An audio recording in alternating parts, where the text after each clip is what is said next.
Today we're going to be going over how I go about building these corners on the back of my vintage mod here. I'm going to go through all the steps on how to form those aluminum panels, how to pre-fit them, and do it all correctly so that it fits nicely and with the least amount of waste through material. Here you can see the back of the car. We've already got the side on it. I've built the back panel and now I'm ready to work on these corners. I always use cardboard to make a template, and this is nice because you can trim it, you can modify it, you can add tape to it, and then when you cut your final panel out, you know that it's going to be right and it's going to be the correct size. So we've already got this side fitted, roughed in, and now we're ready to build this other corner. This other corner, because I've sharpened up this corner of the body to keep more air on the side of it, this piece is a bit smaller. So I've run ahead and cut out my cardboard template. As you see, now I've just got to kind of trim it up so that it fits. Once I get this finished, I'll be able to cut it out of aluminum and then build my final panel. Because these have a radius, and if you try just to go ahead and bend cardboard, it's just going to kind of kink. So to be able to put a radius in it, when I'm trying to roll these, I like to use a nitrogen cylinder or like a welding gas cylinder. This is actually an acetylene cylinder. It's got a nice radius on it, and I can use it to kind of contour this cardboard. Yeah, you can just kind of bend cardboard, but it just kind of leaves a kink in it. So to get a bit of a roll in that, we just wrap it around this. Now you can use different diameters of stuff depending on your roll. If you want a tighter roll, you can use smaller material, maybe like a 3-inch OD material. This is a bit bigger. This is probably 8-inch diameter or so. So in order to do this, you just basically put it on and then press it around. Use your hands to kind of put several kinks in it. The more kinks you could put in those veins in that corrugated cardboard, the more you could put in there, the smoother that roll is going to be. The smoother that roll is, the more accurate your piece is going to fit.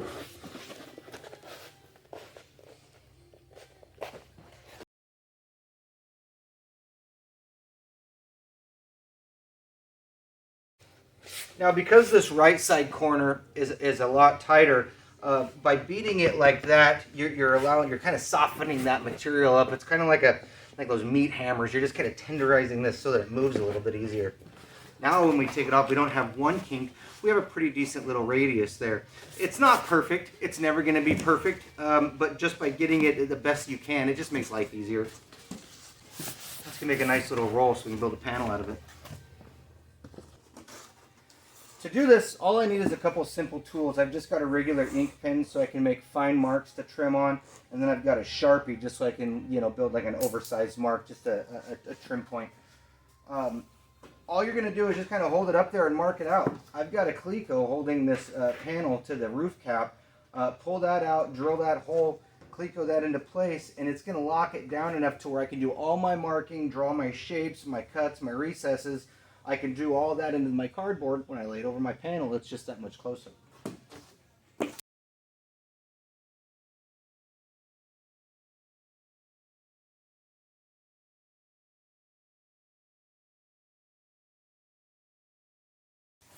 Now that we've got it fairly well locked down to where we want it, I'm going to throw some clamps on it to hold the bottom in place and then go inside and then do all my marking for where I know that it's got to be at.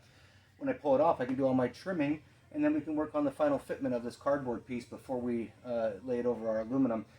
I hate wasting material, but cardboard's cheap. Anytime I get a large box in, like when I order a 5-star body, I get that body box in, I keep those large pieces of cardboard because you never know when you're going to need to make a crush panel or anything that you can use the cardboard templating on. I love cardboard because, one, it's easy to cut, it's cheap, you're going to throw it away anyways, so repurposing it is great. It's just a great way to save money and ensure that your fitment's going to be correct when you do build your final piece.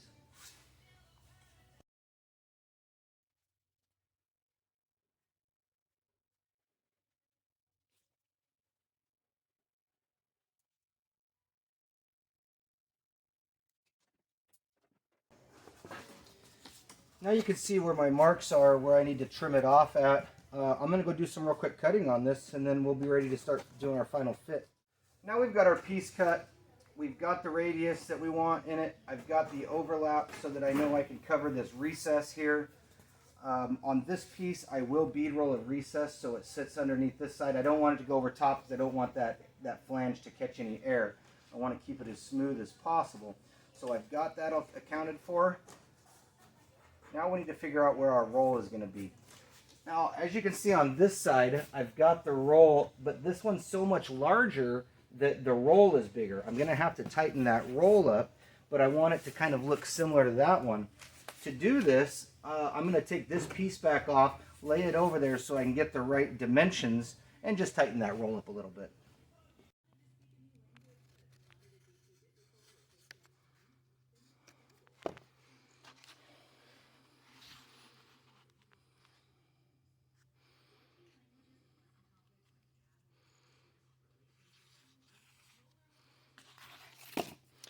Now I've got the top marked, I've got the bottom marked. I've just got to figure out where it's got to come in at so it doesn't look all goofy there. And I've just got to I'll use like a straight edge to kind of get that contour that I like, so it's a nice seamless flow. So when I say use a straight edge, basically I'm just using a scrap piece of 40 thou aluminum. By using this, I can create a contour that I like, and then I just trace it out. It makes it nice and simple, and again, it's just a nice seamless flow.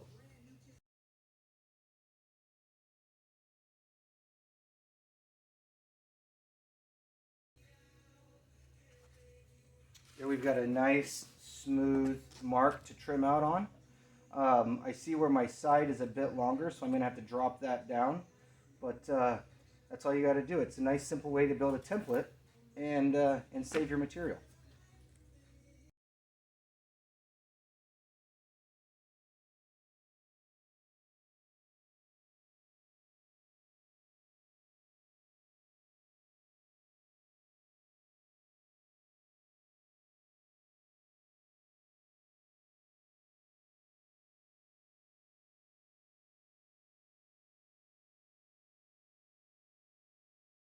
Now we have the side on it. It's easy to see that the shape is a little bit awkward. This one's got a nice cutout behind it so that it breathes really well. It ventilates that underneath air from under the car. As you can see on this side, it covers up more of that rear face, and I'd like the air to slide out of there better. So I can see right now that I'm going to have to chop this out a little bit further. So now that I've got it in there, I can use that same piece of aluminum that I drew the last one off of. I can set it back up in there, and I can open that gap up a little bit more.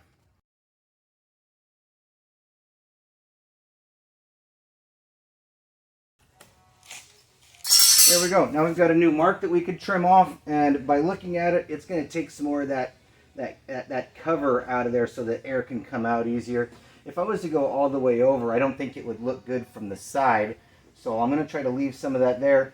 The nice part is if I still don't like it later on, I can trim more out of that. It's just going to be, 40 thou aluminum, so I do like it.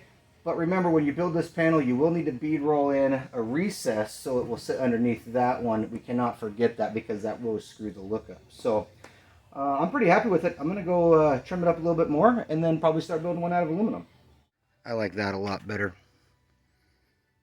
I like that a lot better. That's got a better look to it. It's more open.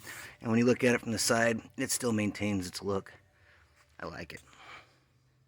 Use an ink pen and not a Sharpie at this point. A Sharpie leaves a big fat line, and if you cut on the wrong side of that line, it can alter your panel fitment. So use an ink pen so you have a small line to cut off of.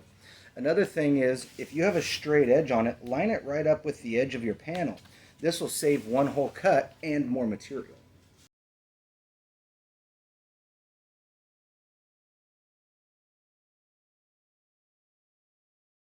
So now that I've got them all marked out, I'm ready to start trimming. I'd never mark my holes off of my template because this is, roughly 1/8 of an inch thick, and this is only 40 thou. That little bit could be off, a center of a hole, offset the hole, just to make life easier. I'm not going to drill holes in these. I'll drill holes after I get it there. I can mark them, I can drill them, I can fit them better. Also, when I cut these out, I'll be ready to fit them on there, but I've got to put my roll in, and I can use the same technique as I did with that tank to roll these. I could use, some smaller material. I can use, steel tubing, basically a slip roll, but I don't have a slip roll. Another thing, I'm not going to bead roll this edge until I fit the panel in the car where it's overlapping or underlapping those other panels. And when it's all in and clecoed in, then I can leave a mark, then I can bead roll it. If I was just to try to guess that and judge that from here, I could have that off by a 1/16, maybe an 1/8 of an inch, and you would see that. So just in order to make it more precise, I will lay that underneath the other existing panel, mark it there, and then bead roll it. So I'm ready to start cutting.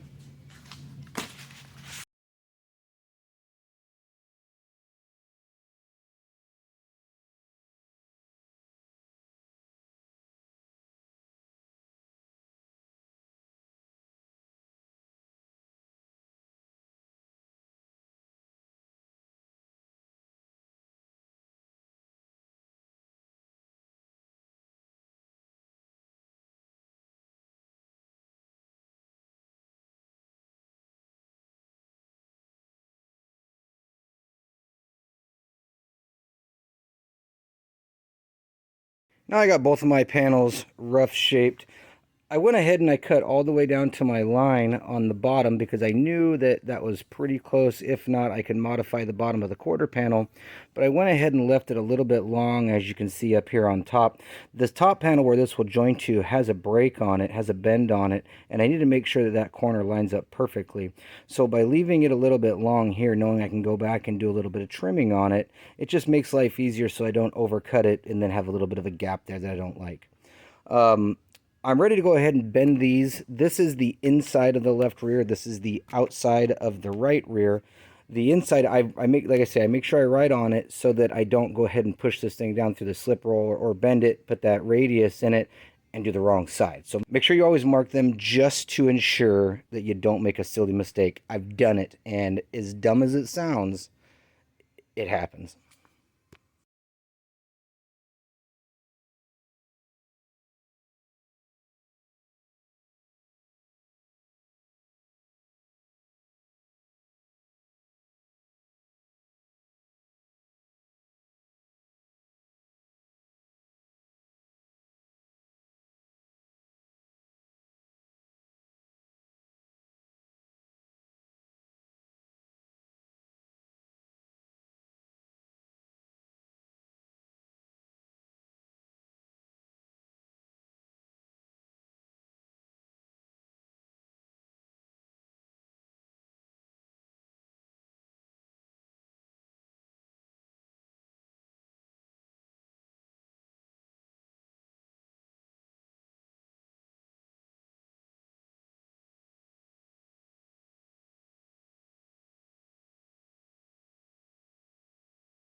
Well, let's see how our panels fit. They are pretty rough. There's a lot more work to do, and they will be a bit prettier.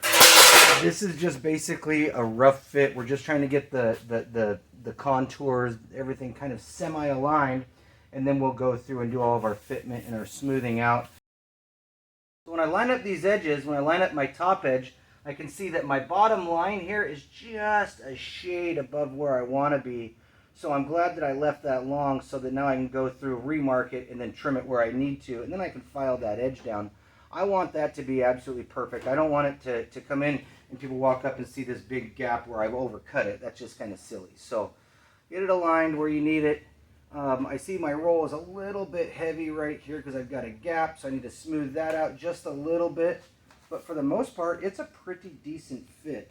So I'm going to go work on that a little bit more. I'm going to get it just right, and then I can come back and do all my final marks. Let's check this side. Let's see how this side looks.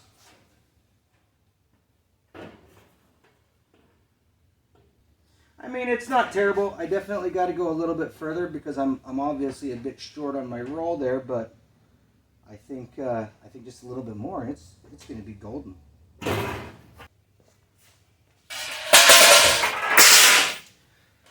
So on this one, we had a little bit too much roll. It's actually pretty easy to take that out.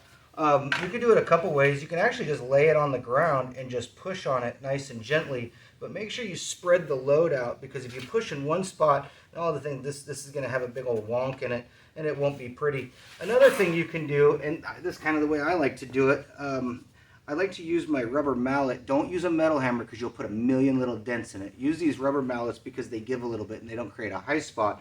But you're going to use the top corner of that and just kind of kind of lay it in there where it kind of fits and smooth that out that way.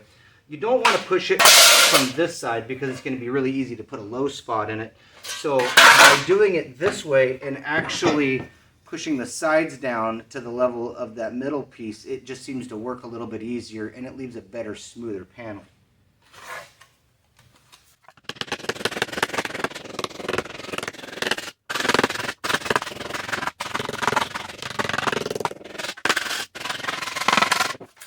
When you're doing this, do a lot of small hits. Don't do few big hits. Do many small hits. It allows that to kind of work in a little bit better without creating those dings like we've talked about.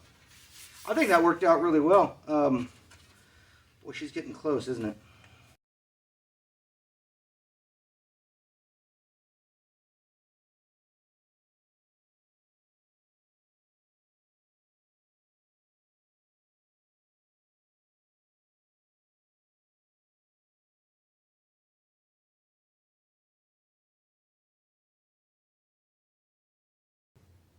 I am really happy with the fitment now. So my next step is I'm going to go ahead and install these with Clecos. That way I can mark all my final spots where they need to be trimmed. I can do any final work that needs to be done at that point and finish them up. This is a really simple tool. I know ideally you would use a slip roll on building a part like this, but most of you guys don't have access to a slip roll or don't own a slip roll. So I try to do these things with the tooling that you can find. You can find a large cylinder. You can find lots of different things to utilize to make parts like this. The goal is to show you guys that you could build it without having all this high dollar tooling and all the ideal stuff. A lot of this is just imagination. If you can imagine it, you can build it. You just got to put forth the effort.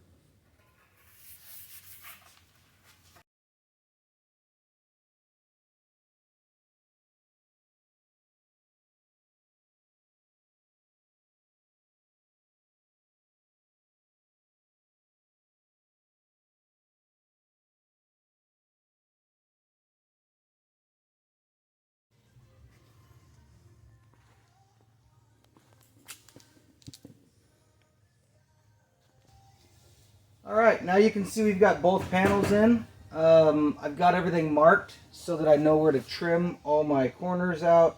I've got everything pre-drilled. I've got my marks where I need to do my bead rolling. We're ready to finish this thing up and do a final install on it. I'm really happy with the way they turned out. If you look at it from the back, it does look a little bit different side to side. I am trying to keep this side as flat as possible, trying to keep as much air on the side of this car because there is no spoiler.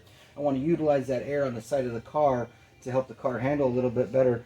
Also with the left rear, we want to evacuate all that air out of that left rear. All that air underneath there kind of works like a pillow and creates lift in the car. So by opening it up as much as we can, by shortening the drop behind that left rear tire, we're going to help that air evacuate out of there. So I'm like I said, I'm happy with it. We're ready to move on to the next step.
Whenever you're using the bead roller to bead roll something, to bead roll a flange on something, always do a couple of test passes to make sure that it's set up correctly.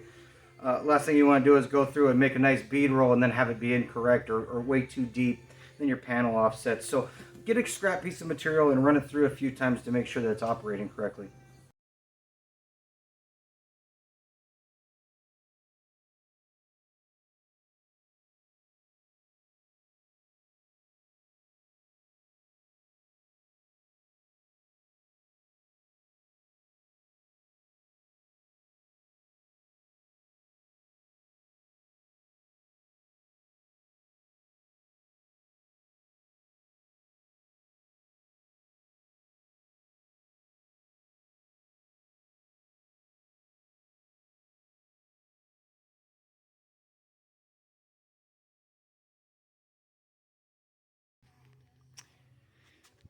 Yeah, I'm really happy with that. You can see how the flange there is just super smooth. There's no edges.